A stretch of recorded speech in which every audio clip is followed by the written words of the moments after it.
2013-তে police সুপারের দায়িত্ব পাওয়ার পর 2017 সাল অবধি এক ছত্র আধিপত্য কায়েম করে পশ্চিম মেদিনীপুর, ঝাড়গ্রাম, পুরুলিয়া, বাঁকুড়া সহ জঙ্গলমহলের দায়িত্ব সামলেছিলেন তিনি। ছিলেন মুখ্যমন্ত্রী মমতা বন্দ্যোপাধ্যায়ের স্নেহধন্য কন্যা হিসেবে। স্টেজে মুখ্যমন্ত্রীকে টুপি খুলে প্রণাম করতে গিয়ে বিতর্কে জড়িয়েছিলেন তিনি। এরপর মমতা বন্দ্যোপাধ্যায়ের সঙ্গে সম্পর্ক খারাপ হয় এবং তিনি চাকরি ছেড়ে দিয়ে 2 বছর অন্তর্ধান থাকার পর বিজেপিতে যোগদান করেন। তবে বিজেপিও তাকে বসিয়ে রাখেনি, বরং সুযোগ দিয়েছে দুবার। প্রথমবার তাকে 2019-এর লোকসভা নির্বাচনে ঘাটালের সাংসদ প্রার্থী হিসেবে দাঁড় করিয়েছিল, কিন্তু তৃণমূল প্রার্থী অভিনেতা দেবের কাছে লক্ষাধিক ভোটে হেরে যাওয়ার পরও 2021 বিধানসভা নির্বাচনে তাকে ডেবরা বিধানসভার দায়িত্ব দেয় দল। সেবারও তিনি তৃণমূল প্রার্থী হুমায়ুন কবিরের কাছে বিপুল ভোটে পরাজিত হন। তবে দুবার হেরে গিয়েও এলাকা ছাড়েনি। মহামারী কোভিডের সময় তিনি পাশে এসে দাঁড়িয়েছিলেন, ঠিক তেমনই আবার এই বন্যা বিধ্বস্ত ডেবরার অসহায় মানুষদের পাশে এসে দাঁড়ালেন এই প্রাক্তন আইপিএস অফিসার তথা বিজেপির সভানেত্রী ভারতী ঘোষ। এদিন তিনি কলকাতা থেকে 2টি গাড়ি ত্রাণ নিয়ে ছুটে আসেন এই বন্যা দুর্গত মানুষদের জন্য। ডেবরার করন্ডা জ্যোৎস্নারায়ণ এলাকায় এদিন দুপুর বিকেল নাগাদ তিনি শুকনো খাবার, চিড়ে, মুড়ি, চানাচুর, বিস্কুট, জল, ওয়ারেস প্যাকেট নিয়ে আসেন। এরপর একে একে সেই ত্রাণের প্যাকেট তুলে দেন এলাকার অসহায় দুর্গত মানুষদের হাতে। তবে তিনি এই দিন কোনো পার্টির ব্যানারে ত্রাণ বিলি করতে আসেননি, সম্পূর্ণ একজন সাধারণ মানুষ হিসেবে তিনি ত্রাণ বিলি করলেন। এই ত্রাণ পেয়ে খুশি এলাকার মানুষজন। এরই পাশাপাশি তিনি অসহায় মানুষদের জন্য ত্রিপল বিলি করলেন।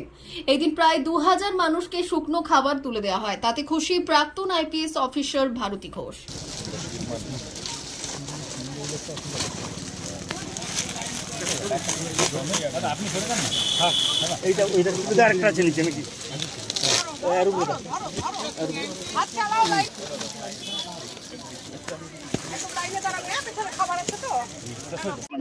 কর্মসূচি শুধু ত্রাণ দেওয়া, মানুষের পাশে দাঁড়ানো, মানুষকে ত্রাণ দেওয়া এবং বন্যা দুর্গত এলাকাগুলো একটু ঘুরে দেখা যে কি অবস্থা আছে, এটাই আজকের কর্মসূচি। আজকে এই যে লাইন তোমরা দেখছো, তো এটা জ্যোৎস্নারায়ণপুর, তোমরা জানো ডেবরার একটা অত্যন্ত এখানে জল ঢুকে এমন অবস্থা হয়েছিল যে এখানে ঘর বাড়ি তো মাটির ঘর তো একেবারে ভেঙে গেছে। একটা ছেঁড়া তেপলের মধ্যে এরা ছিল। এখন ওখান থেকে এরা আমাকে ভিডিও পাঠায়, আমি তারপরে ফোনে যোগাযোগ করি একজন দুজনের সাথে, তখন আমি দেখি যে এরা কি অবস্থায় আছে। আমি বললাম যে আজকে তখন আমার খুব জ্বর ছিল, আমি বললাম আমাকে 1-2 দিন দাও, আমি একটু সুস্থ হই, জিনিসগুলো জোগাড় করে আমি আসছি। তাই আমি আজকে জিনিসগুলোকে জোগাড় করে এসেছি। ম্যাডাম, যেখানে সাংসদ হচ্ছে অভিনেতা এবং এখানকার বিধায়ক তিনি একজন আইপিএস অফিসার, তারপরেও মানুষ ত্রাণ পাচ্ছে না। আমি তো শুনেছি যিনি এখানকার বিধায়ক তিনি তো আসেনি, দেখেনি।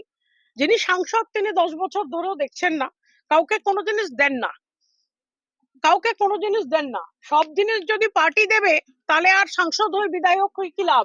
নিজেও তো কিছু করতে হবে ভাই, নিজেও তো সময় দিতে হবে, নিজের বাড়ি থেকে কিছু জিনিস আনতে হবে, তবেই তো তাকে মানুষ মর্যাদা দেবে। মানুষের মতো সে মানুষ একজন। সব যদি মনে করে যে পার্টি দেবে, ধরে দেবে, তখন আমি যাব বাজনা বাজিয়ে রবিবার দিন, যেদিন আমার শুটিং থাকে না, তাহলে তো হয়ে গেল। দেব বলেছিল আমি তো রাজনীতি ছেড়ে দিয়েছিলাম, মুখ্যমন্ত্রী কথা দিয়েছে মাস্টার প্ল্যান হবে তাই ফিরেছি, কি বলবেন এটা নিয়ে? এগুলো সব বাজে কথা। মাস্টার প্ল্যান হবে হবে হবে হবে এক বছর ধরে শুনছি। আমাদের মুখ্যমন্ত্রী 2011 সালে ক্ষমতায় আসার আগে বলেছিলেন যে আমি 2 বছরের মধ্যে ঘাটাল মাস্টার প্ল্যান করে দেব।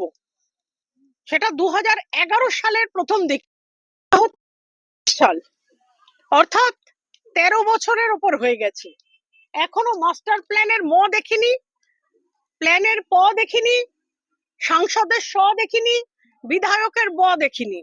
আর কবে দেখবো বাবা?